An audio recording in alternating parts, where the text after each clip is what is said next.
Comme vous avez pu le constater, depuis plusieurs jours, après l'arrestation de Kémy Séba en Afrique du Sud, une machine médiatique s'est mise en marche. Manipulation, mensonge, diabolisation. Bref, tout un arsenal médiatique mobilisé et un acharnement sans relâche sur une personne, Kémy Séba, mais avec un objectif caché derrière, à savoir ce que j'appelle le plan de destruction du panafricanisme.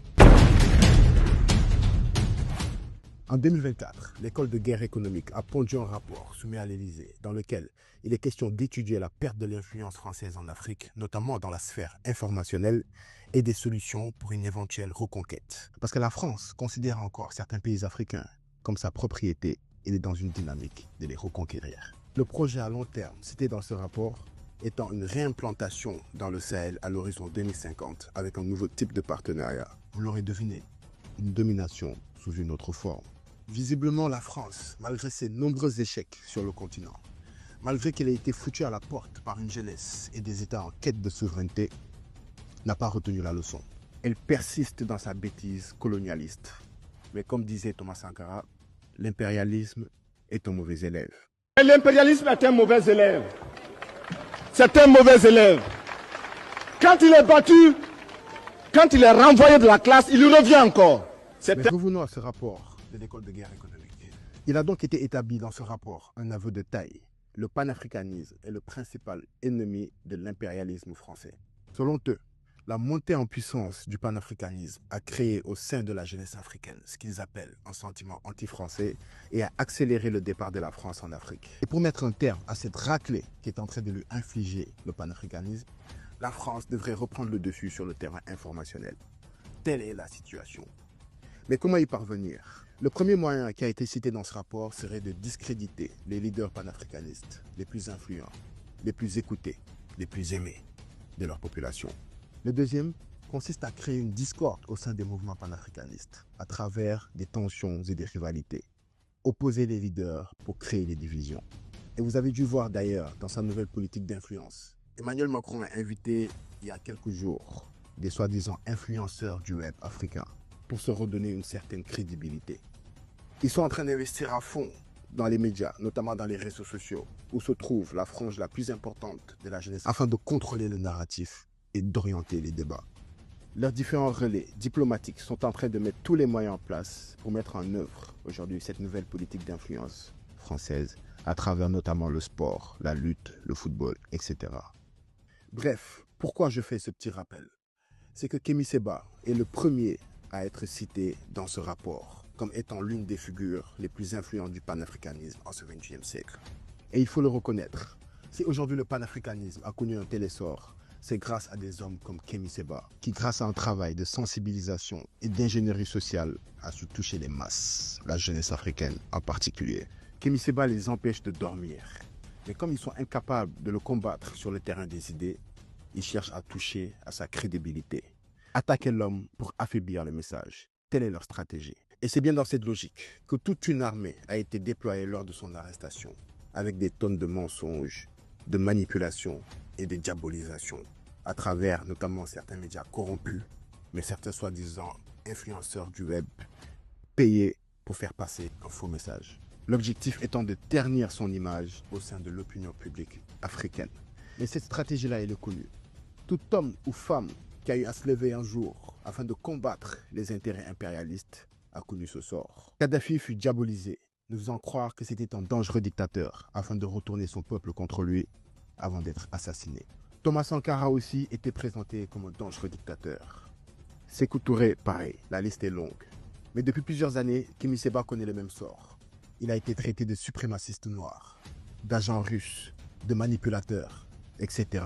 Mais cela n'a pas empêché son discours de transgresser.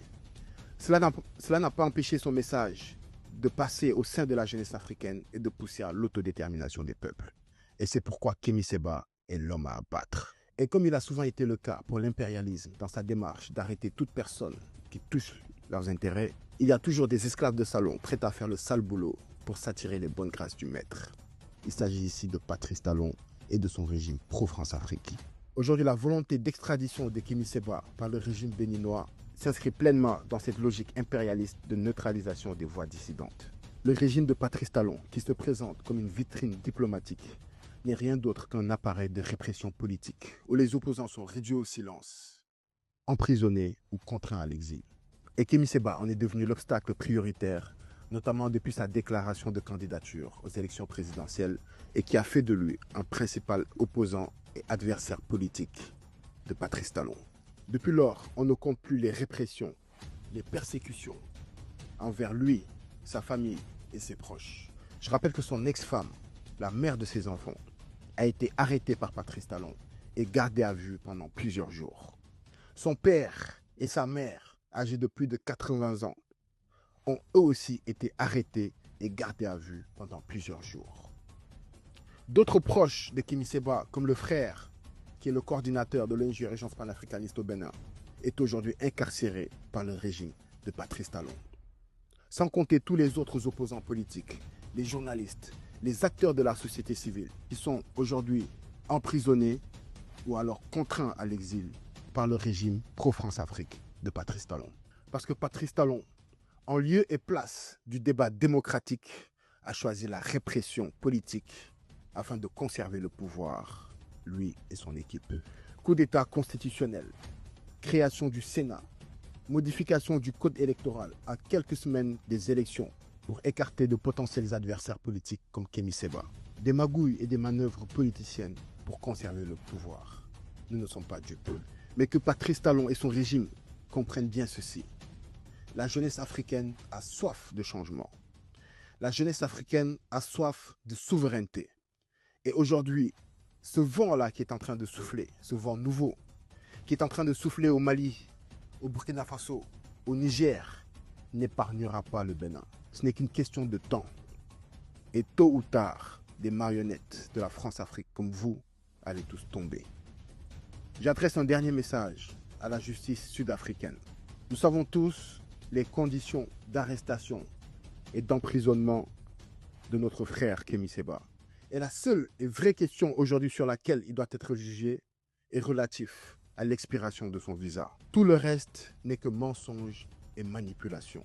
Dire que Kémy Séba voulait se rendre en Europe, c'est un mensonge, c'est de la manipulation. Dire que Kémy Séba préparait des attaques en Europe, c'est un mensonge, c'est de la manipulation. Et vous le savez tous.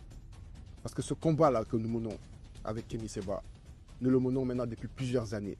Et nous avons toujours été dans une démarche de lutte pacifique. Alors nous n'accepterons pas tous ces mensonges et manipulations créées de toutes pièces par vos services secrets pour faire tomber Kémy Séba.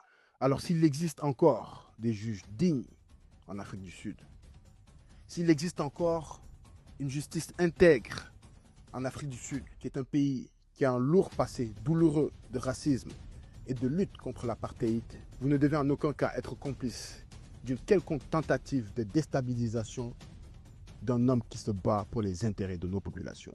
Kémy Séba doit purement et simplement être relâché. Dans le cas contraire, soyez prêts à assumer la responsabilité de tout ce qui pourrait lui arriver. Et à nos populations, nous leur disons, aujourd'hui, il ne s'agit pas seulement de la personne de Kémy Séba. Aujourd'hui, nous sommes à une guerre entre deux camps, entre l'impérialisme d'un côté et le panafricanisme de l'autre côté. Et aujourd'hui, tous les moyens sont en train d'être mis du côté de l'impérialisme pour éteindre le panafricanisme. Comment? En faisant taire ces voix les plus influentes, en créant la discorde entre nous, entre nos mouvements panafricanistes.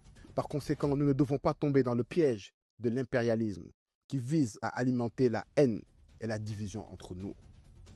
Aujourd'hui, plus que jamais, nous devons être mobilisés afin de soutenir le frère Kémy Séba. Parce qu'aujourd'hui, c'est lui, mais demain, ça pourra être un autre frère ou une autre sœur de lutte.